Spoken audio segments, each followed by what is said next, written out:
الله أكبر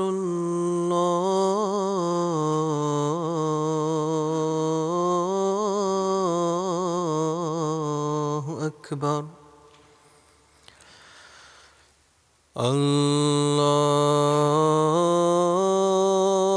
الله أكبر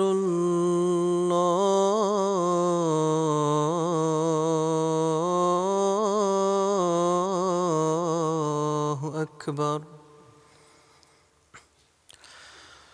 أشهد أن لا إله إلا الله أشهد أن لا إله إلا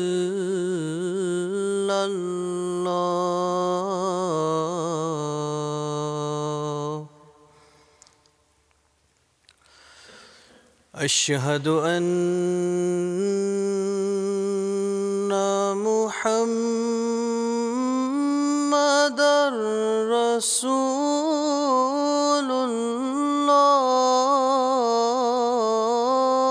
الله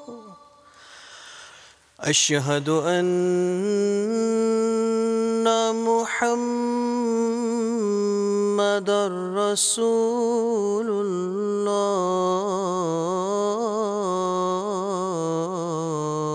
الله حي على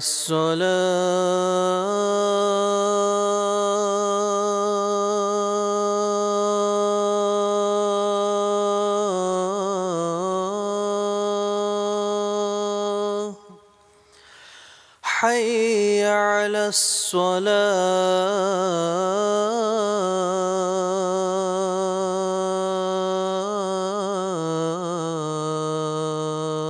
الصلاة حي على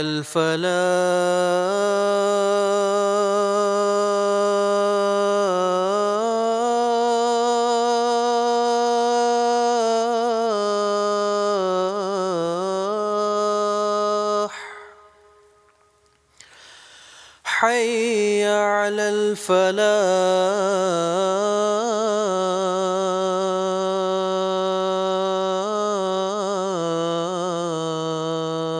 الفلاح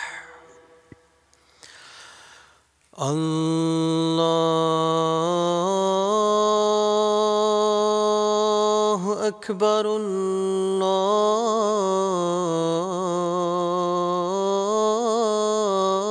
الله أكبر لا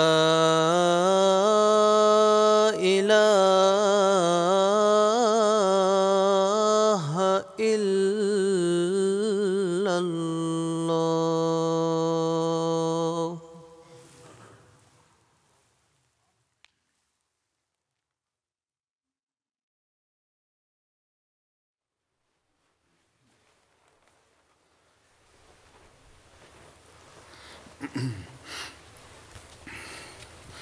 السلام عليكم ورحمة الله.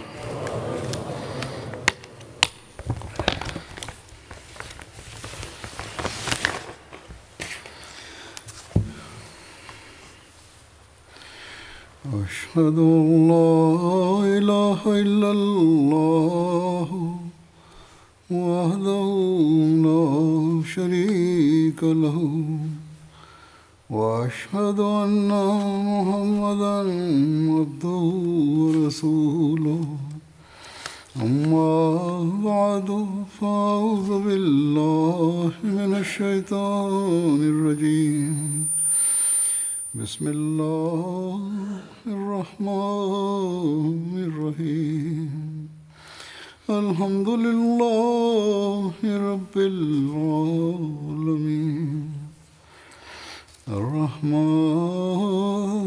الرحيم مالك يوم الدين إياك نعبد وإياك نستعين اهدنا الصراط المستقيم صراط الذين أنعمت عليهم غير المغضوب عليهم ولا الضالين.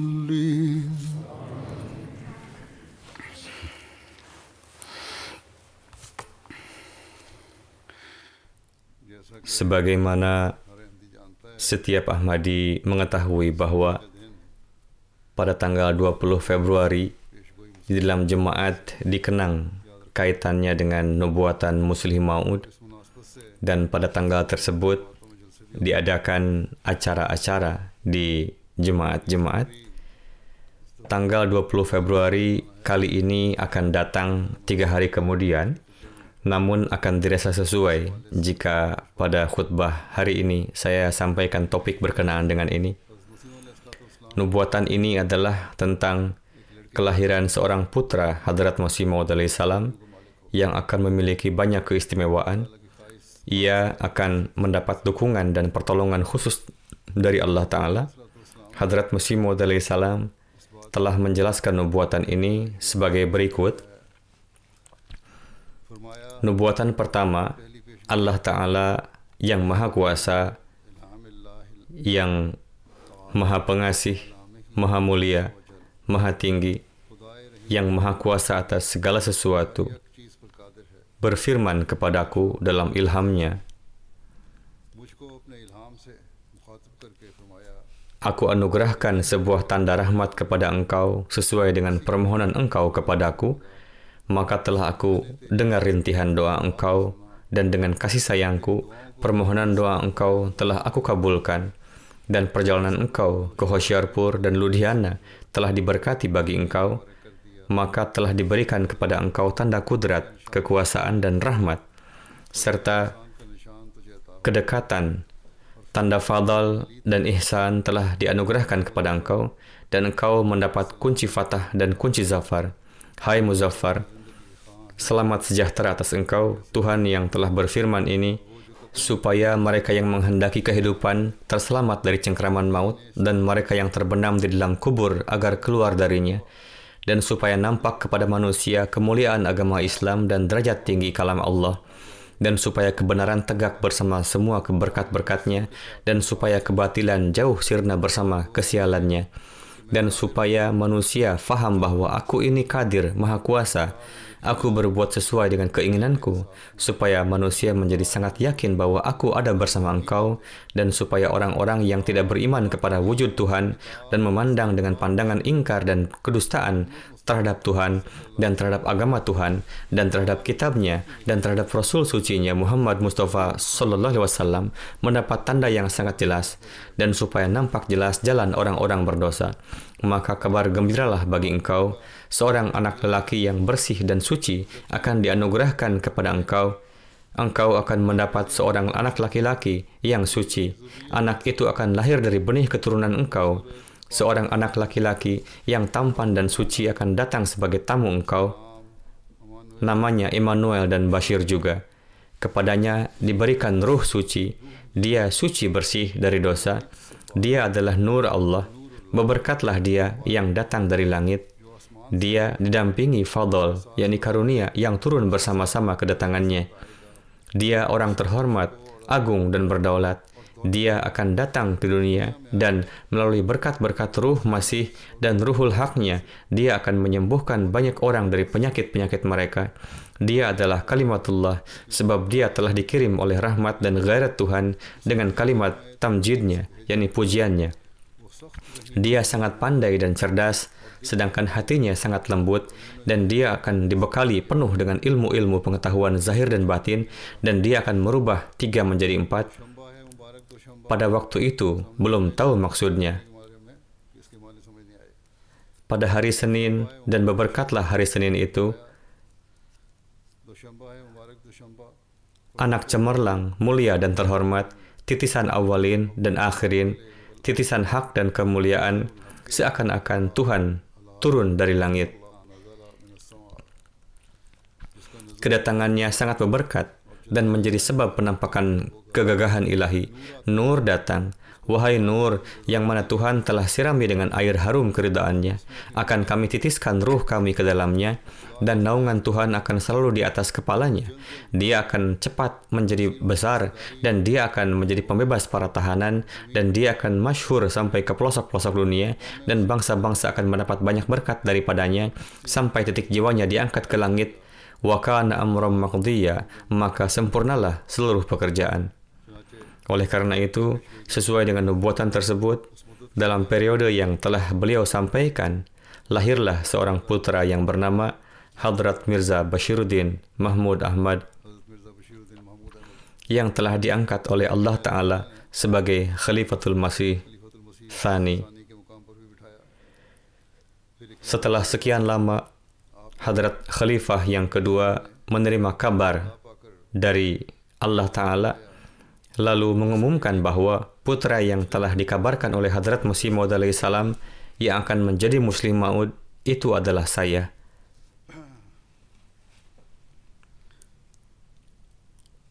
Fakta bahwa anak laki-laki ini akan dikaruniai ilmu lahir dan batin oleh Allah Ta'ala, cerdas dan berakal, dan memiliki keistimewaan lainnya, dan itu diakui baik oleh kalangan internal maupun eksternal. Mereka mengetahui dengan baik, bahkan orang-orang dari luar jemaat pun mengakui fakta tersebut secara terang-terangan. Pada saat ini, saya akan menyampaikan beberapa prestasi ilmiah dan jasa-jasa lainnya yang telah diraih oleh Hadrat Muslim Maud. Sebelum mendengarkan apa yang akan saya sajikan, perlu disampaikan bahwa masa kecil beliau radhiyallahu anhu berlalu dengan kesehatan yang sangat buruk. Beliau sakit-sakitan. Beliau juga menderita sakit pada mata dan lain-lain. Bahkan pada suatu waktu beliau pernah kehilangan penglihatan, lalu melihat dengan satu mata. Kemudian dalam hal pendidikan duniawi, hampir sama dengan nihil. Beliau sendiri bersabda, saya dapat menempuh pendidikan formal hingga sekolah dasar dengan susah payah. Tetapi Allah Ta'ala berjanji untuk membekali beliau dengan ilmu agama dan duniawi. Oleh karena itu, Allah Ta'ala telah memberikan kemampuan yang sedemikian rupa kepada beliau untuk menyampaikan pidato dan khutbah, sehingga orang-orang tercengang dibuatnya. Allah Ta'ala telah memberikan kemampuan kepada beliau untuk membuat karya tulis yang luar biasa, dan bahkan orang-orang dari luar jemaat pun mengakui hal itu. Saya akan menyajikan beberapa rujukan pada hari ini. Sebelum menyajikan rujukan tersebut, saya akan sajikan secara ringkas jumlah dan volume tulisan, pidato, esai, khutbah, majelis irfan, dan lain-lain. Buku-buku yang pernah diterbitkan dalam bentuk pidato, ceramah, esai, pesan, dan lain-lain, atau sekarang hampir selesai dan siap diterbitkan dalam bentuk Anwarul Ulum, pidato, dan lain-lain, itu totalnya berjumlah 38 jilid, dan jumlahnya 1424, dan jumlah totalnya 20.340 halaman. Jumlahnya berkisar itu menurut perkiraan. Halaman tafsir kabir, tafsir sagir, dan bahkan tafsir lainnya, yaitu 28.735 halaman. Khutbah Jumat berjumlah 1.808 dengan 18.705 halaman. Ada 51 khutbah Idul Fitri yang berjumlah 503 halaman. Ada 42 khutbah Idul Adha yang memiliki 405 halaman. Ada 150 khutbah nikah dengan 684 halaman. Pidato Syuro jilid 1 dan 3 juga sudah terbit. Halamannya berjumlah 2131. Dan masih ada lagi yang beragam. Dan jika dikumpulkan secara keseluruhan menjadi sekitar 75.000 halaman. 75,000 सफ़ात बनते हैं। Departemen Research Cell telah mengecek Al-Hakam dan Al-Fazal edisi tahun 1913 sampai 1970 dan mereka mengatakan bahwa ada beberapa materi tambahan yang belum bisa diterbitkan dalam Anwarul Ulum atau buku lainnya. Menurut perinciannya, sejauh ini telah ditemukan 55 artikel, 27 pidato, 143 majelis irfan, 222 judul malfuzat, dan 131 korespondensi. Ini merupakan khazanah pengetahuan yang luas. Saat ini, pertama-tama, saya akan menyajikan beberapa informasi tentang terjemahan dan tafsir Al-Quran dari antara karya ilmiah beliau dan bagaimana komentar orang lain tentangnya. Dalam tafsir Kabir, Hadrat Muslih Maud telah menjelaskan tafsir 59 surat yang terdiri dari 10 jilid dan 5.907 halaman. Selain itu, telah ditemukan juga banyak catatan tafsir yang jumlah halamannya ribuan, dan diharapkan ini juga akan diterbitkan suatu hari nanti. Terjemahan Al-Quran dengan idiom merupakan karya besar tafsir beliau dalam bentuk tafsir saghir. Keinginan terbesar Hadrat Muslih Maud radhiyallahu anhu di tahun-tahun terakhir beliau adalah dapat menerbitkan terjemahan bahasa Urdu standar dan idiomatis dari seluruh Al-Quran dengan catatan singkat namun komprehensif semasa hidup beliau. Setelah kembali dari perjalanan ke Eropa pada tahun 55, meskipun kesehatan beliau acap kali buruk, namun Allah Ta'ala mendukung khalifah yang dijanjikan dengan Ruhul Kudusnya yang dahsyat, di mana beliau pergi ke pegunungan Muri pada musim panas bulan Juni tahun 56. Di sana beliau mulai menerjemahkan Al-Quran yang dengan karunia Allah Ta'ala dapat selesai hingga waktu asar tanggal 25 Agustus tahun 56. Dan Nakhla ini adalah suatu tempat yang tidak luas dan memiliki kualitas udara yang baik. Di dekat Kalar Kahar, beliau membangun pemukiman kecil di sana dan melakukan pekerjaan ini. Setelah itu dilakukan revisi, kemudian revisi ulang, penulisan, proofreading, dan lain-lain. Dan banyak pekerjaan yang dilakukan. Dan tafsir saghir dicetak pada tanggal 15 November tahun 57 dan telah siap sepenuhnya. Berkenaan dengan tafsir saghir, Hadrat Muslih Maud bersabda pada satu tempat, "Menurut hemat saya, tidak ada terjemahan Al-Quran sejauh ini yang memperhatikan idiom Urdu dan Arab seperti yang ada dalam terjemahan ini, yang tafsir saghir. Silahkan perhatikan secara umum, dan khususnya pada catatan, terlihat bahwa beliau memperhatikan idiom dalam terjemahannya, bahwa semata-mata merupakan karunia Allah Ta'ala, karena dia telah memberikan taufik untuk dapat menyelesaikan pekerjaan yang begitu besar dalam waktu yang singkat. Allah Ta'ala telah memberikan kemampuan kepada orang tua dan lemah ini untuk melakukan pekerjaan besar, yang bahkan orang yang sangat tangguh pun tidak dapat melakukannya." Beliau mengatakan bahwa dalam 13 abad terakhir, datang silih berganti para pemuda yang hebat dan kuat, tetapi tidak satupun dari mereka yang mampu melakukan pekerjaan yang diberikan Allah Ta'ala kepada saya untuk melakukannya. Sebenarnya ini merupakan pekerjaan Allah Ta'ala, dan dia menyelesaikannya dengan perantaraan siapa saja yang dia kehendaki. Kemudian di tempat lain beliau bersabda, berkat karunia dan rahmat Allah Ta'ala, seluruh pekerjaan terjemahan Al-Quran telah selesai, yaitu berawal dari Alhamdulillah sampai Wan-Nas, disertai tafsir saghir yang berkaitan dengannya. Jika dibandingkan dengan tafsir kabir, akan diketahui bahwa banyak topik bahasan yang dijumpai di dalam tafsir saghir secara singkat, namun tidak dijumpai pada tafsir kabir. Lalu ada karya penting tafsir Al-Quran dalam bahasa Inggris yang disebut dengan 5-volume commentary.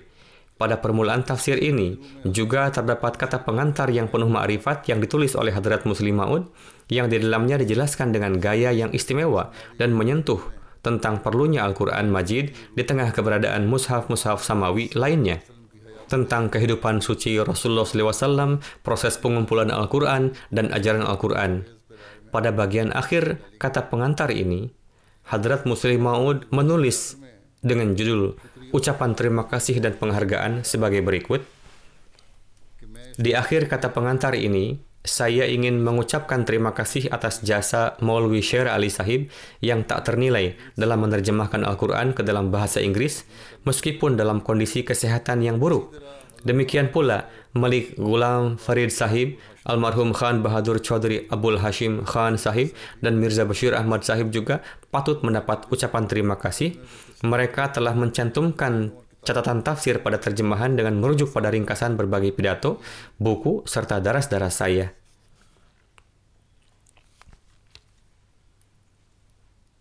Kemudian di dalamnya beliau juga menulis bahwa saya juga ingin mengatakan bahwa sebagai murid Hadrat Khalifatul Masih yang pertama, banyak topik bahasan yang masuk dalam tafsir saya yang telah saya pelajari dari beliau.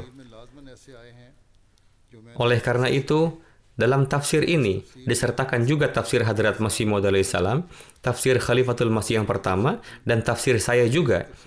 Dan sebagaimana Allah Ta'ala telah mensucikan Hadrat Masih Maud alaihi salam dengan ruhnya, lalu menganugerahkan ilmunya yang diperlukan pada zaman ini, untuk itu saya berharap tafsir ini akan menjadi sarana penyembuh bagi banyak orang sakit, membuat banyak orang buta dapat melihat kembali, orang tuli dapat mendengar, orang bisu dapat berbicara, orang lumpuh dapat berjalan, dan malaikat Allah akan memberkati artikel-artikel ini dan dapat memenuhi tujuan penerbitannya. Allahumma amin.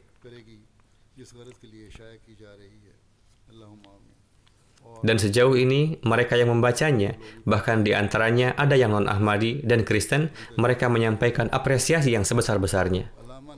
Allamah Niaz Fateh Puri, penulis, peneliti, dan pakar adab terkenal, beliau adalah editor majalah bulanan. Setelah menelaah tafsir kabir, menulis surat kepada Hadrat Muslim Maud, dan beliau bukan Ahmadi, beliau menulis, Tafsir Kabir Jilid 3 ada di depan saya hari ini. Saya memandangnya dengan penuh takzim. Tidak diragukan lagi bahwa penulisnya telah menciptakan perspektif yang benar-benar baru dalam menelaah Al-Quran, dan tafsir ini adalah yang pertama dari sisi jenisnya, di mana dalil nakli dan akli ditampilkan selaras dengan keindahan yang luar biasa. Keluasan ilmu beliau, keluasan wawasan cara pandang beliau, pemikiran dan kebijaksanaan beliau yang luar biasa, penalaran beliau yang baik, terbukti dari setiap kata-katanya. Dan saya merasa menyesal mengapa saya tidak mengetahui sebelum ini. Yang memberikan komentar ini adalah orang-orang yang berpendidikan tinggi dan terpelajar. Kemudian beliau mengatakan bahwa setelah mengetahui pandangan beliau tentang Hadrat Lut alaihissalam dalam tafsir surah Hud kemarin, hati menjadi bergejolak dan secara spontan terpaksa menulis surat ini. Dalam menafsirkan Haulai Banati, beliau menempuh sisi yang berbeda dari yang dibahas oleh para mufassirin pada umumnya. Mustahil bagi saya untuk dapat mengungkapkan pujian sepenuhnya. Pada surat kedua, beliau menulis, saya menelaahnya dengan seksama di malam hari. Menurut hemat saya, ini adalah tafsir pertama dalam bahasa Urdu yang dapat sangat memuaskan pikiran manusia sampai batas yang tinggi.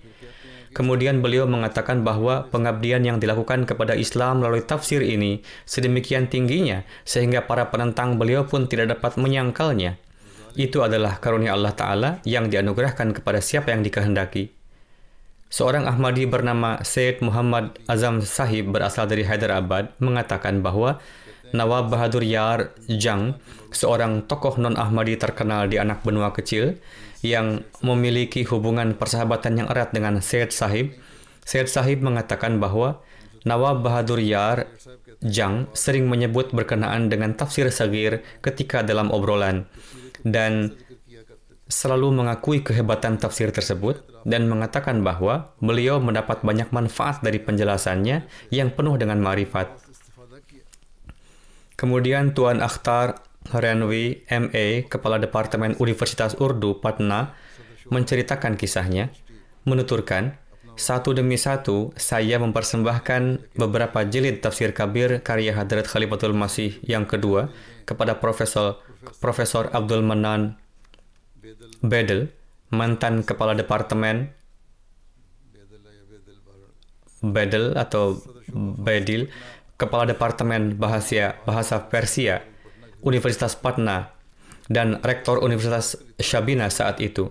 Beliau sangat terkesan setelah membaca tafsir tersebut, sehingga beliau juga memberikan beberapa jilidnya kepada Syekh Madrasah Arab Syams Al-Hadi untuk dibaca, dan suatu hari beliau mengundang para syekh dan meminta pandangan mereka. Seorang syekh mengatakan bahwa tafsir seperti ini tidak ditemukan dalam tafsir bahasa Persia. Profesor Abdul Manan Sahib menanyakan bagaimana pendapat Anda tentang tafsir bahasa Arab. Para syekh terdiam. Setelah beberapa waktu, salah satu dari mereka mengatakan bahwa tidak semua tafsir berbahasa Arab tersedia di Patna. Pendapat yang benar hanya dapat diberikan setelah mempelajari semua tafsir Mesir dan Suriah. Profesor itu mulai menyebutkan tafsir-tafsir Arab kuno dan mengatakan bahwa tidak ada satupun tafsir yang selevel dengan tafsir karya Mirza Mahmud dalam bahasa apapun. Silahkan Anda memesan tafsir modern dari Mesir dan Suriah, dan silahkan berbicara dengan saya setelah beberapa bulan. Para ulama Arab dan Persia yang sedang duduk saat itu tercengang. Maulana Abdul Majid Daryabadi, penulis beberapa buku dan editor surat kabar Sadak Jaid Lucknow, menulis pada saat kewafatan Hadrat Muslim Maud, berita telah diterbitkan dari Karachi bahwa Mirza Bashiruddin Mahmud, Imam Jemaat Ahmadi Qadiani, meninggal dunia pada tanggal 8 November di Rabwah. Beliau mengatakan bahwa terlepas dari bagaimanapun akidah beliau lainnya, semoga Allah Ta'ala menganugerahkan kepada beliau pahala atas upaya publikasi Al-Quran dan ajaran Al-Quran secara universal dan tabligh Islam secara internasional yang beliau lakukan dengan penuh keteguhan dan di usia tua. Sebagai buah dari pengkhidmatan tersebut, semoga Allah Ta'ala menganugerahkan maghfirah kepada beliau dalam segala urusan. Jasa beliau dalam tafsir, tabyin, dan penerjemahan hakikat Al-Quran dan ma'rifatnya memiliki derajat yang luhur dan istimewa. Selanjutnya, seorang pemimpin kelompok Ahrar yang terkenal, Maulwi Mazhar Ali Sahib Azhar, dia menulis dalam bukunya berjudul Konspirasi yang Mengerikan bahwa Maulvi Zafar Ali Khan Sahib mengatakan, dengan kedok menentang Ahmadiyah, Ahrar telah bermain tangan dengan baik. Ahrar telah berpura-pura menentang Ahmadiyah demi mengumpulkan uang, untuk mengumpulkan uang. Mereka mengatakan bahwa dengan kedok menentang Ahmadiyah, mereka menghabiskan uang hasil jerih payah kaum muslim yang miskin. Bahkan jika seseorang bertanya kepada Ahrar ini, apa yang telah kalian lakukan terhadap umat Islam? Pengkhidmatan Islam apa yang telah kalian lakukan? Apakah kalian pernah mendakwakan Islam walau secara tidak sengaja? Wahai pengikut Ahrar, buka telinga dan dengarlah dengan baik. Kalian dan umat kalian tidak akan dapat melawan Mirza Mahmud, bahkan hingga hari kiamat. Mirza Mahmud memiliki ilmu Al-Quran, sementara kalian punya apa? Adakah di antara kalian yang bisa membaca surat-surat sederhana dari Al-Quran? Kalian belum pernah membaca Quran, bahkan dalam mimpi sekalipun. Kalian sendiri tidak tahu apa-apa. Apa yang akan kalian katakan kepada orang-orang? Bahkan malaikat kalian pun tidak akan mampu melawan Mirza Mahmud. Mirza Mahmud memiliki jemaat yang bersedia mengorbankan jiwanya dengan isyarahnya. Sementara apa yang kalian miliki? Hanya cacian dan hinaan. Malulah kalian dengan pengkhianatan kalian. Kemudian menulis bahwa Mirza Mahmud memiliki para mubaligh, para pakar dalam berbagai ilmu. Dia telah mengibarkan bendera di setiap negara di dunia ini. Saya tidak bisa menahan diri untuk mengatakan kebenaran. Saya harus mengatakan bahwa jika kalian ingin melawan Mirza Mahmud, pelajarilah Quran terlebih dahulu, persiapkan mubaligh, dirikanlah madrasah berbahasa Arab. Jika ingin menandinginya, maka siapkanlah mubaligh terlebih dahulu, sampaikanlah tabligh Islam di berbagai negeri. Caci makian yang telah kalian lontarkan kepada pengikut Mirzai bukanlah suatu keutamaan. Apakah ini yang dinamakan tabligh Islam? Ini adalah sungguh merusak nilai-nilai Islam. Kemudian, surat kabar Imruz Lahore tanggal 30 Mei tahun 66 menulis tentang tafsir kabir. Al-Quranul Hakim merupakan mata air dan sumber cahaya petunjuk bagi manusia. Sejak awal dan hingga akhir dunia, kitab yang terang ini akan terus menuntun manusia menuju jalan keadilan dalam segala hal keagamaan dan keduniaan, dan akan terus menggiring mereka yang tersesat untuk kembali ke jalan yang lurus. Seandainya saja para ulama masa kini pun memahami hal ini. Al-Quran Majid adalah pedoman hidup yang sempurna. Tidak ada suatu bagian pun, bahkan sudut dalam kehidupan pun yang tidak didapatkan pedomannya di dalam Al-Quran. Akan tetapi, Jelas bahwa memahami kandungan makna Al-Quran adalah kelaziman. Selama belum terbuka jelas pemahaman akan perintah-perintah Tuhan, maka bagaimana bisa silsilah nur petunjuk akan hadir? Memahaminya pun adalah penting, yaitu memahami apa yang tertera di sana. Demi memenuhi hal-hal inilah, terdapat banyak upaya dalam menjelaskan dan menafsirkan Al-Quran. Dan semenjak turunnya Al-Quran hingga kini, dan untuk selamanya, silsilah ini akan terus berjalan dan berkembang. Siapa saja yang telah membagikan pemahaman Al-Qurannya, maka sesungguhnya dia akan menerima banyak rasa syukur dan pujian. Hendaknya mereka bersyukur. Upaya yang telah ditempuh oleh para ahli tafsir di era mereka masing-masing dalam menyebarkan ilmu rohani Al-Quran pun akan selalu patut disyukuri. Karena dengan ini telah terwujud suatu gerakan yang berkelanjutan dalam menafsirkan Al-Quran. Telah terwujud suatu riwayat yang kokoh perihal penjabaran kedalaman makna-maknanya. Alhamdulillah, silsilah ini telah dan akan terus berjalan. Kemudian menuturkan, selanjutnya tentang tafsir sagir. Tafsir ini merupakan buah karya dari pemimpin Jemaat Ahmadiyah, almarhum Al-Haj Mirza Bashiruddin Mahmud. Selain terjemah Urdu dari ayat-ayat Al-Quran, di banyak tempat disertakan juga catatan sebagai penjelasan. Terjemah dan penjelasan disampaikan dalam ungkapan yang sangat sederhana dan mudah dimengerti. Kemudian di dalam mingguan Kandil tanggal 19 Juni 66 yang diterbitkan oleh Anjuman Himayati Islam Lahore dan Taj Company Limited, tertera, pembuktian pemahaman indah dan mendalam di dalam Al-Quranul Hakim adalah patut dipuji. Kemudian tertulis, mengenai tafsir sagir, penerbitan tafsir sagir semakin menambah upaya yang telah membangun jiwa ini. Terjemah dan tafsir di dalam tafsir sagir adalah buah upaya dari Imam Jemaat Ahmadiyah Mirza Bashiruddin Mahmud Ahmad. Penerjemahan dan penjelasannya menggunakan bahasa dan pemahaman umum supaya segenap orang dalam berbagai kemampuan dapat meraih faedah darinya. Di dalam penerjemahan dan penafsirannya pun mengedepankan berbagai tafsir, baik di masa awal dan akhir. Kemudian tertera, penerbitan Al-Quranul Majid dengan sedemikian indah ini merupakan sebuah pengkhidmatan Islam yang sangat besar. Dewasa ini, para ulama Pakistan mengatakan bahwa kitab ini telah dikeluarkan, yakni kitab tafsir kabir ini telah dilarang di Pakistan, sehingga seseorang tidak dapat menyimpannya, bahkan di rumahnya sendiri. Namun orang-orang dahulu yang berpikiran adil, mereka menyatakan bahwa kitab ini tidak ada bandingannya dan layak dipuji, dan manusia dapat meraih banyak ilmu darinya. Semoga Allah telah memberikan taufik kepada para ulama masa kini untuk melihat secara adil. Kemudian, tentang keistimewaan kandungan dan sastra dalam kitab tafsir Al-Quran berbahasa Inggris yang telah banyak mempengaruhi para ilmuwan terkemuka Eropa maupun Amerika, mereka telah menuliskan review yang sangat luar biasa. Sebagai contoh, A.G. Arbery, seorang ilmuwan ternama, menulis, terjemah Al-Quran dan tafsir yang baru ini merupakan pencapaian yang luar biasa. Jilid yang ada ini, yakni jilid yang sampai padanya, adalah langkah awal menuju pencapaian tersebut. Ia menuturkan, sejak 15 tahun lalu, para ulama Jemaat Ahmadiyah Qadiani telah memulai karya besar ini, dan pekerjaan ini terwujud di bawah kepemimpinan dan dorongan penuh dari Hadrat Mirza Bashiruddin Mahmud Ahmad. Ini adalah karya yang sangat luhur, yakni menerbitkan suatu edisi Al-Quran Syarif dengan terjemah ayat-ayat dalam bahasa Inggris yang sangat tepat dengan disertai penafsiran ayat-ayatnya. Lalu menuturkan, di awalnya terdapat pendahuluan yang panjang lebar yang ditulis sendiri oleh Hadrat Mirza Bashiruddin. Kemudian menuturkan, jika kita menyebut pekerjaan ini sebagai suatu monumen besar penelitian Islam, maka itu tidaklah berlebihan. Setiap tahap penyusunannya memperhatikan segenap buku tafsir yang otentik, kamus bahasa, dan rujukan sejarah. Daftar panjang dari buku-buku rujukannya memberikan pengaruh tersendiri pada siapa saja yang membacanya. Dari hal ini diketahui bahwa para penyusun tafsir ini telah melakukan mutalaah tidak hanya tafsir Arab yang masyhur, bahkan juga telah memperhatikan apa yang telah ditulis oleh para orientalis Eropa dalam corak keberatan.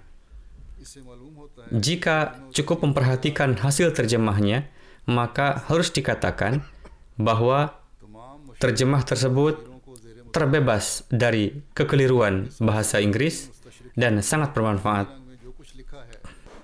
उसे भी मत Kemudian menuturkan सिर्फ तर्जुमे पर नजर डाली जाए तो ये कहना पड़ता है di dalamnya pun terdapat jawaban बड़ी पुरवकार है dari keberatan-keberatan yang dilontarkan oleh non-muslim dan juga anjuran terhadap agama-agama lain.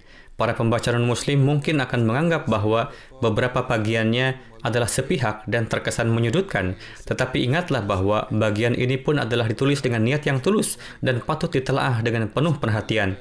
Mereka tampaknya memahami mengapa para muslim yang saleh dan terpelajar menyampaikan keberatan atas ajaran-ajaran yang tengah diamalkan dalam agama-agama lain. Kemudian seorang dokter bernama Charles S. Braden, kepala bagian sejarah dan literatur dalam perbandingan agama di Northwestern University Amsterdam, Amerika, menulis, kitab ini diterbitkan dengan cetakan dan penulisan yang sangat baik dan dapat dibaca dengan nyaman. Dari keseluruhan rujukan buku keislaman berbahasa Inggris, ini adalah suatu penambahan yang sangat bernilai dan dengan ini dunia sangat berterima kasih kepada Jemaat Ahmadiyah. Kemudian dalam sebuah surat kabar Kristen yang terkemuka, An-Nasr tertera bahwa Jemaat Ahmadiyah telah melakukan pekerjaan yang sangat luar biasa dalam memajukan penyebaran peradaban Islami ke Amerika dan benua Eropa, di mana pekerjaan ini terus berkelanjutan dengan kedatangan para mubaligh. Penyebaran berbagai buku dan pamflet yang dengan ini diterangkan segenap keistimewaan Islam dan kebenaran baginda Rasulullah SAW. Kami sangat senang dengan melihat terjemah Al-Quran Majid dalam bahasa Inggris ini. Terjemah ini berada di bawah pengawasan Imam Jemaat Ahmadiyah, Hadrat Mirza Bashiruddin Mahmud Ahmad. Terjemah Al-Quran Majid ini sangat menarik perhatian dan menenteramkan para pembacanya. Terjemah ini mengandung pemikiran-pemikiran yang luhur. Ayat-ayat Al-Quran diletakkan di satu sisi dan diterjemahannya diletakkan di sisi sebelahnya. Lalu disuguhkan penafsirannya secara rinci. Para pembaca akan mendapati jawaban rinci dari keberatan-keberatan para orientalis maupun penentang Eropa. Hal yang patut disampaikan adalah bahwa di samping hasil terjemah ini, sosok Imam Jemaat Ahmadiyah, Hadrat Mirza Bashiruddin Mahmud Ahmad Sahib pun telah menyusun sejarah kehidupan yang mulia Hadrat Rasul Karim Sallallahu Alaihi Wasallam dan kitab sejarah, dan terjemah ini adalah tidak ternilai. Alhasil, ini adalah pendapat mereka tentang tafsir kabir, tafsir sagir, dan tafsir Inggris 5 jilid. Kini saya pun akan menyampaikan tentang hasil pidato-pidato beliau, khazanah keilmuan dari Hadrat Muslim Maud berupa pidato-pidato yang kini ada di hadapan kita. Orang-orang luar pun mengapresiasinya. Lalu tentang bagaimana mereka melihatnya, kini saya sampaikan tentang salah satu pidato yang beliau sampaikan di hadapan orang-orang non-Ahmadi berjudul Nizamin Nau, yakni Tatanan Dunia Baru. Seorang sastrawan dan ilmuwan dari Mesir yang masyhur bernama Abbas Mahmudul Ya'qub menulis opininya tentang terkait terjemah Inggris dari pidato beliau yang sangat luar biasa ini dalam salah satu majalah sastra Mesir, yaitu Ar-Risalah. Ia menuturkan, dengan menelaah pidato ini, semakin menjadi jelas bahwa sosok penceramah yang sangat mahir ini, Mirza Bashiruddin Mahmud, berupaya mengalihkan perhatian sistem dunia menuju bagaimana menjauhkan masalah kemiskinan. Atau dengan kata lain, berupaya membagikan harta yang telah terkumpul kepada bangsa-bangsa dan golongan lain di dunia. Tidak diragukan lagi, sosok penceramah Mirza Bashiruddin Mahmud memiliki pengetahuan yang mendalam dan pemahaman yang seutuhnya terkait segenap sistem terkini dunia yang bertujuan untuk menyelesaikan masalah dan kesulitan ini, yakni fasisme, Nazi, komunisme, dan sistem demokrasi lainnya. Beliau tidaklah menulisnya secara sederhana saja. Semua ilmu isme ini telah beliau kuasai sebelumnya dengan sangat mendalam. Kemudian menuturkan, namun demikian, beliau pun memiliki keyakinan di mana ini merupakan keyakinan yang sangat benar bahwa para politisi, petinggi partai, dan pemerintah, mereka tidak sanggup menyelesaikan kesulitan ini. Oleh karena itu, diperlukan suatu kekuatan rohani untuk menyelesaikan kesulitan-kesulitan seperti demikian ini. Karena jalan keluar sesungguhnya dari setiap kesulitan seperti demikian yang memiliki hubungan dengan seluruh manusia adalah dimiliki oleh seluruh manusia. Oleh karena itu, hal yang paling utama yang darinya timbul ketentraman dan melahirkan keberanian untuk melakukan perbaikan dan pembaharuan yakni keyakinan dan keimanan, tidaklah dapat disingkirkan. Selanjutnya, beliau menyampaikan dan menerangkan hasil penelitian beliau terkait agama-agama besar, khususnya yang berada di Hindustan, serta agama-agama lain di dunia secara umum, demi menemukan penyembuh dari masalah tersebut, meskipun dunia melihatnya dengan pandangan buruk. Hal ini dalam upaya menemukan tatanan baru yang dapat mengganti tatanan yang ada sekarang ini. Dan ini pun merupakan kewajiban beliau untuk menyelesaikan kesulitan ini dan menjauhkan musibah ini. Setelah itu, Hadrat Muslim Maud menyampaikan bahwa masing-masing agama tersebut menawarkan sistem dan jalan mereka, namun mereka tidak sanggup memberi jalan keluar. Beliau dengan dalil yang banyak menyampaikan bahwa dari antara agama-agama tersebut hanya Islamlah yang ia sendiri memiliki kekuatan untuk menyelesaikan kesulitan-kesulitan itu. Dan bahkan sebelumnya, seluruh bangsa dan manusia pun telah sanggup mengamalkannya, dan demikian juga di masa kini manusia akan dapat mengamalkannya. Kemudian setelahnya, Mahmudul Iqalb Sahib menulis rangkuman dari pidato Nizam-e Nau, yakni tatanan dunia baru ini, dengan ucapan beliau sendiri. Ia menuturkan, para penceramah lain hanya menyampaikan ajaran-ajaran agama tersebut dengan sangat singkat dan sekedarnya, dan mereka sama sekali tidak menyebutkan kalimat apapun untuk membandingkan dan menimbang ajaran-ajaran itu. Namun beliau telah memberikan penjelasan yang panjang lebar meskipun saya tidak sampai membaca seluruhnya. Menuturkan, bahkan beliau telah memberi perhatian yang mendalam atas hal itu dan telah menyelesaikannya secara seksama. Hal ini karena keyakinan beliau bahwa hanya ajaran agamalah yang dapat diharapkan membawa pembaharuan. Seiring dengan itu, beliau pun membandingkan seluruh ajaran tersebut beserta segenap tatanan politik dan sosial yang ada. Kemudian beliau membuktikan bahwa semua tatanan ini telah gagal dalam meraih maksud mereka, baik dari sisi pengamalan maupun kerohanian. Setelah itu, beliau menyampaikan ringkasan terkait tatanan baru ini dalam berbagai sistem kepolitikan dan sosialnya.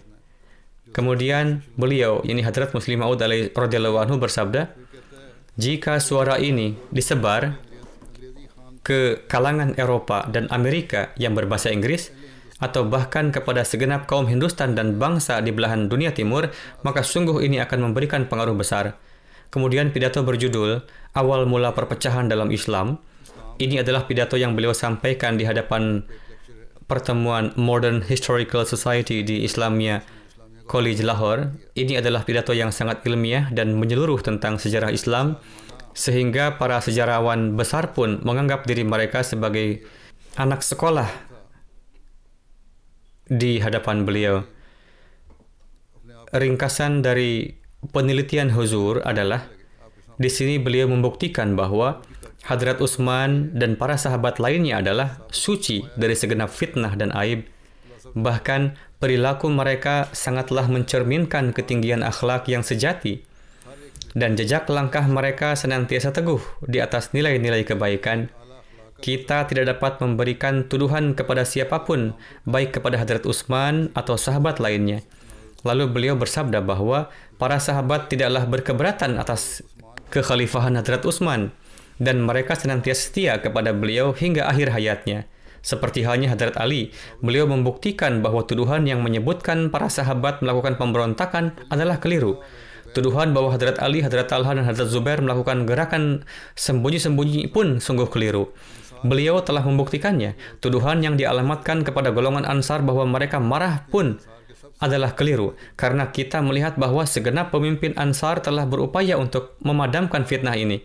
Jadi, pendapat tokoh-tokoh luar tentang pidato beliau ini adalah sebagai berikut.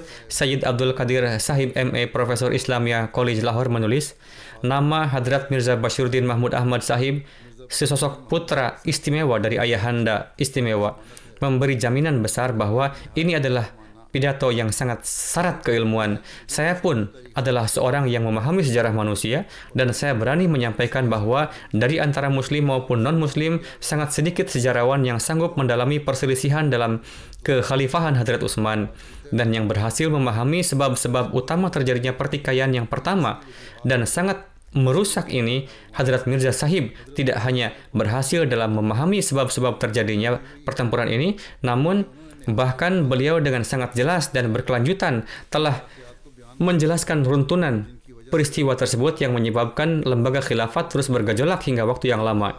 Saya beranggapan bahwa tulisan yang penuh pembuktian seperti ini belum pernah tercetus oleh pemerhati sejarah Islam manapun. Hal sesungguhnya adalah bahwa menelaah tulisan ini adalah sama nilai seperti serta manfaatnya dengan mempelajari seutuhnya segenap sumber sejarah Islam tentang masa kekhalifahan Hadrat Utsman. Kemudian masih banyak terdapat pendapat dari yang lainnya, namun waktu tidak memungkinkan untuk menyampaikan seluruhnya. Kemudian satu lagi pidato Hadrat Muslim Maud berjudul Sistem Ekonomi Islam yang beliau sampaikan di Ahmadiyah Hostel di Lahore. Pidato ini berlangsung hingga 2,5 jam. Selain para Ahmadi, terdapat ratusan atau bahkan menurut tulisan lain terdapat ribuan tamu kehormatan baik dari Muslim maupun non-Muslim. Mereka adalah kalangan terpelajar. Mereka adalah para Muslim non-Ahmadi dan juga non-Muslim yang mayoritas adalah sangat terpelajar dan merupakan dosen dan siswa di Punjab University Lahore. Selama pidato berlangsung, para dosen, pengacara, dan kalangan terpelajar lainnya menulis banyak catatan penting. Seraya menjelaskan intisari dari sistem ekonomi Islam, Hadrat Muslim Maud radhiyallahu anhu bersabda, ekonomi Islam adalah kombinasi ideal dari kebebasan individu dan campur tangan pemerintah.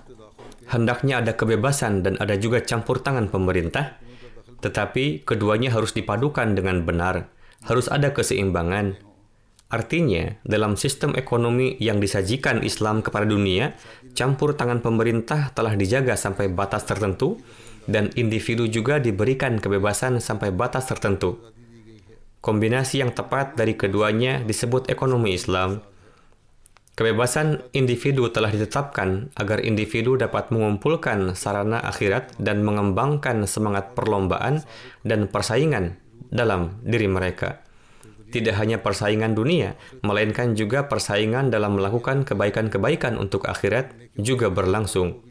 Kemudian beliau bersabda, dan campur tangan pemerintah dilakukan agar yang kaya tidak memiliki kesempatan untuk secara ekonomi menghancurkan saudara-saudaranya yang miskin. Seolah-olah campur tangan pemerintah dianggap perlu sejauh menyangkut masalah melindungi umat manusia dari kehancuran, dan sejauh menyangkut masalah perlombaan dan mengumpulkan bekal untuk kehidupan akhirat, kebebasan individu dijunjung tinggi. Dan alih-alih menghancurkan kebebasan individu, justru hal itu dilindungi sepenuhnya. Oleh karena itu, dalam ekonomi Islam, kebebasan individu juga dilindungi sepenuhnya, sehingga seseorang dapat memenuhi sarana untuk kehidupan selanjutnya melalui pengkhidmatan sukarela, dan bidang kemajuan intelektual untuk selamanya dapat diperluas dengan kemajuan yang diraih dalam semangat persaingan. Dan intervensi pemerintah juga dilakukan supaya jangan sampai dikarenakan kelemahan individu, pondasi ekonomi dibangun atas dasar kezaliman dan ketidakadilan, dan menjadi penghalang bagi sebagian golongan masyarakat. Pada bagian kedua dari pidatonya, Huzur menyampaikan ulasan rinci mengenai gerakan komunisme dari sisi agama, ekonomi, politik, teoretis, dan praktis. Dan di bagian akhir, selain membacakan teks Urdu dari sebuah nubuatan agung dari Bible mengenai hal ini, beliau radhiyallahu anhu juga menyebutkan mengenai sosok Hadrat Masih Maud alaihissalam serta nubuatan-nubuatan beliau. Singkatnya, pidato Hadrat Muslim Maud ini menimbulkan kehebohan di kalangan elit akademisi, dan dengan karunia Allah Ta'ala, pidato ini meraih kesuksesan luar biasa di semua kalangan masyarakat. Penonton menyimak pidato ini dengan penuh antusias sehingga begitu lamanya orang-orang duduk seolah-olah burung bertengger di atas kepala mereka. Pidato berlangsung terus-menerus selama 2,5 jam. Seorang profesor menangis setelah mendengar pidato ini, dan beberapa mahasiswa pro-komunis mengungkapkan pemikiran bahwa mereka telah setuju dengan sosialisme Islam dan sekarang mengakuinya sebagai benar dan tepat. Beberapa mahasiswa S2 jurusan ekonomi mengungkapkan keinginan mereka berkenaan dengan pidato Huzur ini bahwa hendaknya terjemahan bahasa Inggrisnya dicetak dan dikirim kepada para profesor jurusan ekonomi di universitas. Pada masa itu, Inggris tengah memerintah dan kebanyakan profesor adalah orang-orang Inggris. Mereka juga mengatakan bahwa sementara berbagai skema sedang disajikan oleh orang lain untuk pembangunan dan kesejahteraan India di masa depan, sistem Islam yang disajikan oleh Huzur radhiyallahu anhu ini akan mewakili pandangan umat Islam. Majelis tersebut dipimpin oleh Tuan Ram Chandra Machanda Sahib, advokat Pengadilan Tinggi Lahore. Penulis menulis bahwa setelah pidato yang penuh semangat ini, pimpinan majelis Tuan Lala Ramchand Machanda memberikan pidato singkat. Beliau mengatakan, saya menganggap diri saya sangat beruntung mendapatkan kesempatan untuk menyimak pidato yang begitu berharga ini, dan saya senang bahwa gerakan Ahmadiyah tumbuh dan meraih kemajuan yang signifikan. Pidato yang Anda sekalian dengar pada kesempatan ini, di dalamnya Hadrat Imam Jemaat Ahmadiyah telah menjelaskan hal-hal yang sangat berharga dan baru. Saya mendapat banyak manfaat dari pidato ini, dan saya yakin Anda sekalian juga mendapat manfaat dari informasi berharga ini. Saya juga senang bahwa pertemuan ini tidak hanya melibatkan umat Islam, tetapi juga non-Muslim. Kemudian beliau mengatakan, awalnya saya memiliki anggapan, dan ini adalah kekeliruan saya, bahwa Islam hanya peduli pada umat Muslim dalam hukumnya dan tidak peduli pada non-Muslim. Namun hari ini, dari ceramah Hadrat Imam Jemaat Ahmadiyah, saya mengetahui bahwa Islam mengajarkan kesetaraan di antara semua manusia, dan saya sangat senang mendengarnya. Saya akan mengatakan kepada teman-teman non-Muslim saya, apa yang memberatkan Anda untuk menghormati Islam yang semacam ini? Keseriusan dan ketenangan Anda sekalian mendengarkan pidato Hadrat Imam Jemaat Ahmadiyah selama 2,5 jam. Jika orang Eropa melihat ini, mereka akan terkejut bahwa India telah membuat begitu banyak kemajuan. Kemudian orang yang memberikan ulasan itu menulis bahwa setelah mendengarkan pidato tersebut, sebagian besar orang mengucapkan kata-kata penghargaan, bahkan sebagian besar menyatakan bahwa meskipun dalam hal akidah kami memiliki perbedaan dengan Hadrat Mirza Bashiruddin Mahmud Ahmad, yakni akidah kami berbeda dan kami tidak mengakui akidah beliau radhiyallahu anhu, namun kami tidak bisa mengingkari fakta ini bahwa beliau adalah cendekiawan terbaik India saat ini. Dan ini juga merupakan fakta bahwa pengungkapan hakikat dan ma'rifat Al-Quran mengenai ilmu ekonomi dan penolakan terhadap filsafat ekonomi Eropa belum pernah disampaikan dengan sedemikian rupa oleh seseorang, sehingga para pengingkar Islam sendiri harus mengakui keutamaan sistem semacam ini, dan para pendukung komunisme terpaksa mengakui kekurangan-kekurangan komunisme. Maulwi Syar Ali Sahib menuturkan bahwa setelah pidato tersebut, beliau mendengar beberapa pemuda non-Ahmadi berbicara satu sama lain. Mereka mengatakan, jika sekarang kamu masih komunis atau mendukung komunisme, maka kamu terkutuk. Demikian juga, sebagaimana telah diceritakan, seorang profesor menangis setelah mendengar pidato tersebut. Di akhir pidato, para profesor dan mahasiswa non-Ahmadi mengungkapkan keinginan mereka bahwa karena kurangnya waktu, Huzur tidak dapat mengungkapkan pandangannya tentang semua aspek dari tema tersebut dalam pidatonya. Oleh karena itu, beliau hendaknya menyampaikan satu pidato lain yang di dalamnya menjelaskan bagian-bagian yang tersisa dari tema tersebut, sehingga orang-orang dapat mengambil faedah dari mata air ilmu yang telah Allah Ta'ala anugerahkan kepada Huzur. Beliau radhiyallahu anhu dipenuhi dengan ilmu zahir dan batin. Sayyid Abdul Qadir M.A., Wakil Prinsipal Islamiyah College Lahore, memberikan sebuah catatan di surat kabar Sunrise Lahore dengan topik Islam dan komunisme, yang sebagiannya adalah sebagai berikut. Beliau menulis, saya juga mendapatkan kebanggaan mendengarkan ceramah Mirza Bashiruddin Mahmud Ahmad Sahib, Imam Jemaah Ahmadiyah, tentang sistem ekonomi Islam dan komunisme.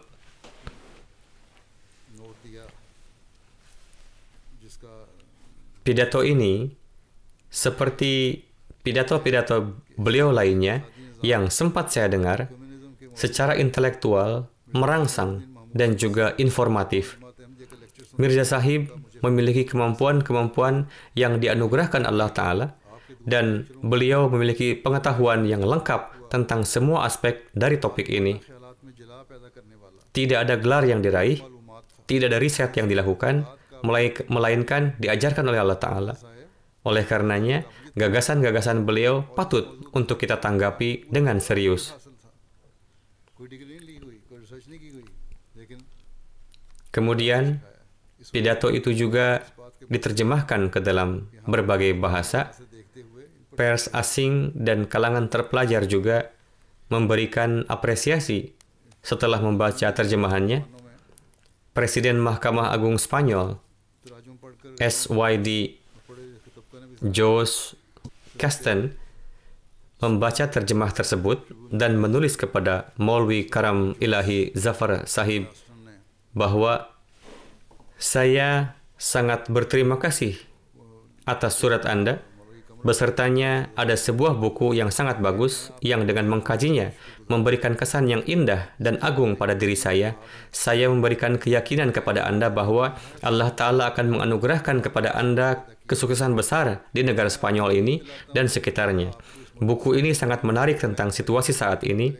Kemudian pada kewafatan Hadrat Muslim Maud radhiyallahu anhu, surat kabar Roshni Srinagar menulis bahwa tanggal 11 November 65, kewafatan Mirza Bashiruddin Mahmud Ahmad Sahib, Presiden pertama All India Kashmir Committee. Surat kabar tersebut menuturkan, beliau adalah seorang ulama dan pemikir yang hebat. Mungkin tidak ada orang yang menandingi beliau dalam berpidato. Bahkan pidato-pidato dengan topik yang pelik seperti sistem ekonomi Islam dan tatanan baru Islam yang disampaikan hanya dalam satu kesempatan pidato telah diterbitkan dalam bentuk buku dan menjadi populer. Keilmuan dan keunggulan beliau dapat Anda perkirakan dari fakta bahwa Hakim Pengadilan Internasional Sir Zafrullah Khan juga merupakan salah satu murid beliau. Dan dalam kata-katanya, kepribadian beliau menghadirkan suatu kombinasi menarik dari sifat-sifat hasanah yang sangat jarang dimiliki oleh seseorang. और इन्हीं के अल्फाज में आपकी ज़ात सिफात हसना का एक Beliau juga merupakan mata air ilmu-ilmu zahir dan batin. Di sini orang gair mengakui bahwa beliau merupakan mata air ilmu zahir dan batin. Beliau adalah seorang ahli, baik dalam medan ilmu maupun amal. Sebagian besar hidup beliau dilewati dalam zikir dan perenungan. Namun dalam medan amalan, beliau juga adalah seorang pemimpin yang gigih dan pemberani. Kemudian mereka menuturkan, Tuan Mirza Bashiruddin Mahmud Ahmad adalah pujaan hati semua penduduk Kashmir karena beliau memainkan peranan besar dalam gerakan pembebasan Kashmir. Ketika Tahrik Kashmir dimulai pada tahun 31, beliau adalah ketua pertama dari All India Kashmir Committee dan buah dari usaha beliau adalah gerakan tersebut tumbuh dan populer ke seluruh dunia. Kemudian konferensi Wembley cukup terkenal dalam sejarah jemaat. Bagaimana kesan-kesan orang-orang non-Ahmadi terhadap karangan beliau radhiyallahu anhu yang dibacakan di dalamnya. Di akhir pidato, Presiden konferensi memberikan sambutan singkat sebagai berikut. Saya tidak perlu banyak berbicara. Penilaian akan kualitas dan keelokan dari pidato ini telah dilakukan oleh pidato itu sendiri. Beliau adalah seorang berkebangsaan Inggris. Atas nama saya sendiri dan hadirin, saya ingin mengucapkan terima kasih kepada Khalifatul Masih atas esai yang tertata dengan baik, ide-ide yang dipikirkan dengan matang, dan penalaran tingkat tinggi.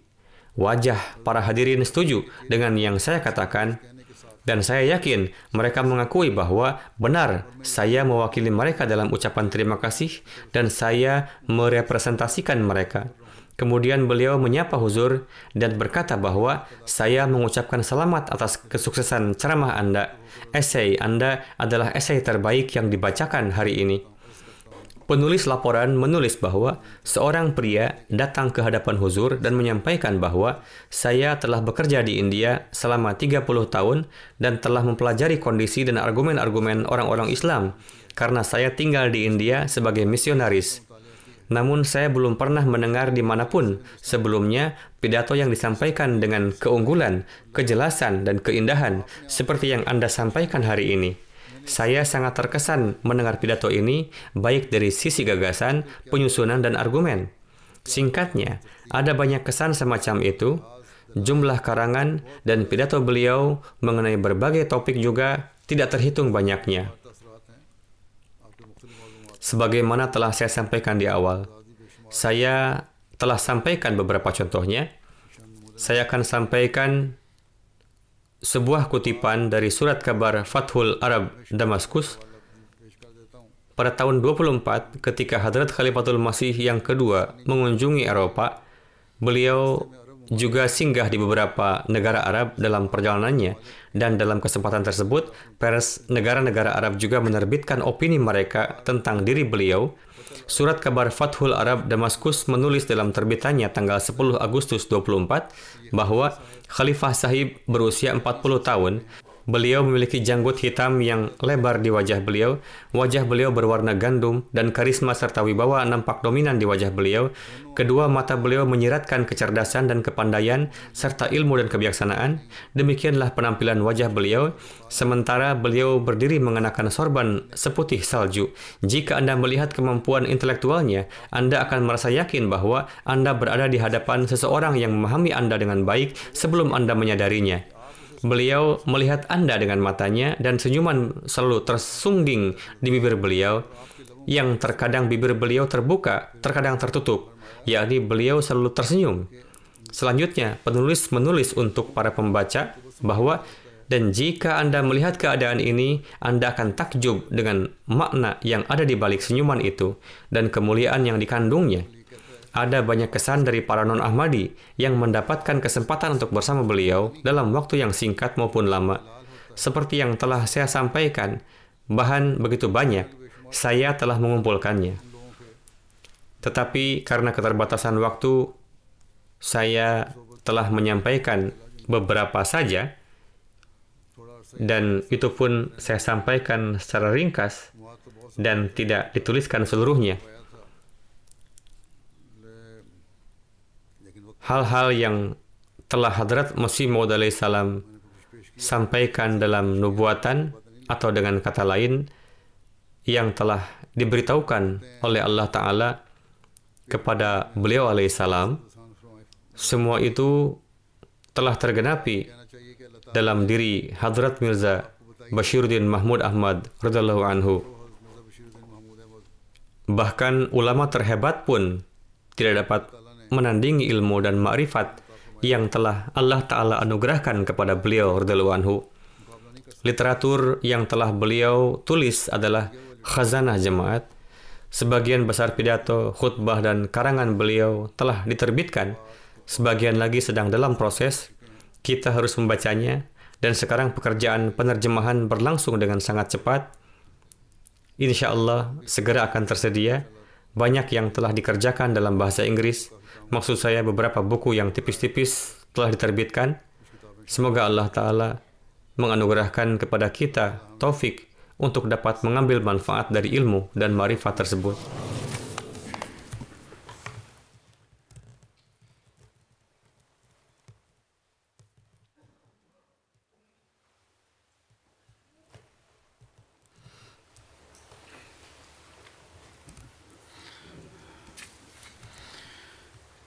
الحمد لله نحمده ونستعينه ونستغفره ونؤمن به ونتوكل عليه ونعوذ بالله من شرور أنفسنا ومن سيئات أعمالنا من يهده الله فلا مضل له ومن يضلل فلا هادي له ونشهد أن لا إله إلا الله ونشهد أن محمدا عبده ورسوله عباد الله رحمكم الله إن الله يأمر بالعدل والإحسان وإيتاء ذي القربى وينهى عن الفحشاء والمنكر والبغي يعظكم لعلكم تذكرون اذكروا الله يذكركم وادعوه يستجب لكم ولذكر الله أكبر